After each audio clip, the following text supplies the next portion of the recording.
Uh, at the same time, eugenics exerted a strong appeal to conservatives. Many were drawn to its insistence that there was a natural elite and that differences among people could not be eradicated simply by improving their environment. Eugenics offered what purported to be a scientific answer to the progressive argument that the disadvantaged could be saved if only they were provided with the right government programs. Conservatives could point to the writings of thinkers like Galton and Goddard, who believed that helping the genetically disadvantaged would only increase the number of criminals and welfare cases. Um, there was almost always a strong current of racism and anti Semitism to the eugenics movement, and bigots of all kinds were drawn to it. Many of the most prominent eugenicists were openly white supremacists and saw racism as central to their beliefs. In Hereditary Genius, Galton flatly asserted that whites were superior to the African Negro, uh, a race that he asserted contained a particularly large number of, quote, half witted men, and he claimed that Jews were, quote, specialized for a parasitic existence. Oh my gosh. Paul Papineau, one of the American movement's leading theoreticians, wrote in his 1918 book Applied Eugenics that if races can be judged by their original contributions to the world's civilizations, quote, the Negro race must be placed very near zero on the scale. Although eugenics was popular with many Southern racists who saw it in a scientific rationale for the Jim Crow system, eugenicists in the South generally focused on their attention on whites. Their primary interest was in preserving the white race from decline. Southern eugenicists were particularly concerned with the lowest economic class, people often disparagingly referred to as poor white trash, who were seen as reservoirs of the worst of the white race's germplasm. One Louisiana doctor spoke for many white elites when he asked in 1917 what language can be expressed what language can express the humiliation we should feel at seeing our race, physically, mentally, and morally, slowly going to decay. Whites were, he feared, quote, a race proud of its lineage, boastful of its achievements, and withal rotting at its roots. And blacks were victims of eugenics and they were sterilized. In some cases, in the worst way, by prison or hospital doctors operating without legal authority. But Southern eugenicists in the early 20th century were more concerned about keeping blacks as far as possible from whites. On the same day Virginia enacted its eugenic sterilization law, it adopted the Racial Integrity Act of 1924. Like other Southern states, Virginia already prohibited sexual relations between races, but the new law was stricter.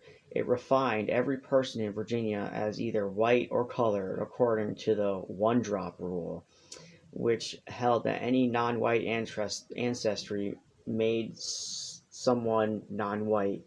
Southern eugenicists believed that if they strictly policed the race line, any hereditary defects of blacks would remain with them and not corrupt the white race.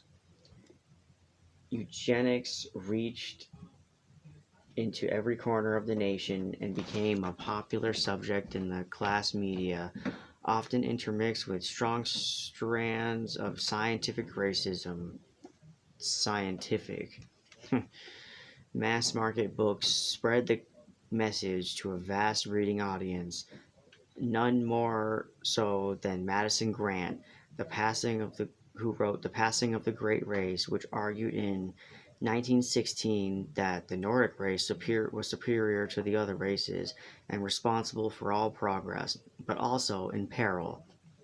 Quote, in America, we must realize that the altruist ideals which have controlled our social development during the past century and a maudlin sentimentalism that has made America an asylum for the oppressed are sweeping the nation toward a racial abyss. End quote.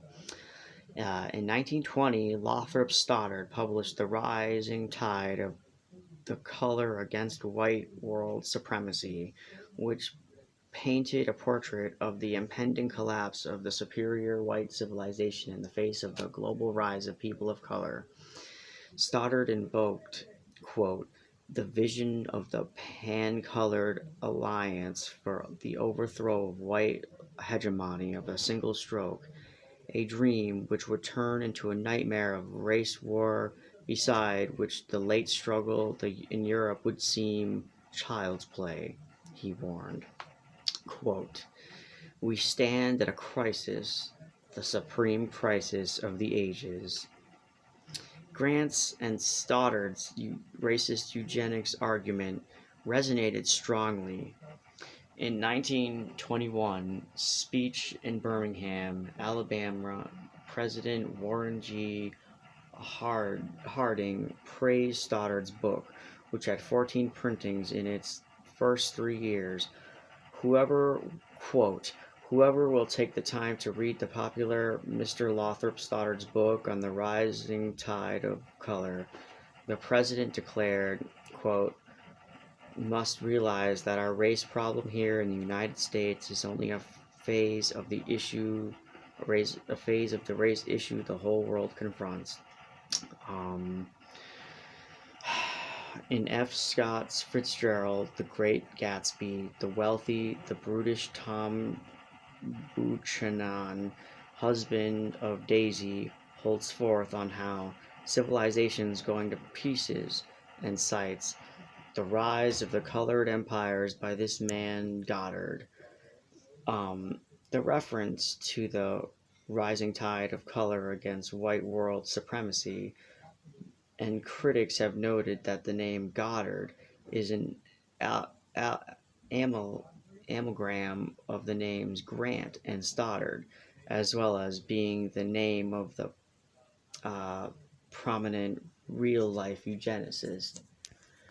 Uh, National magazines carried the eugenics message to a broader public and patiently explained the science of heredity defects to a lay audience.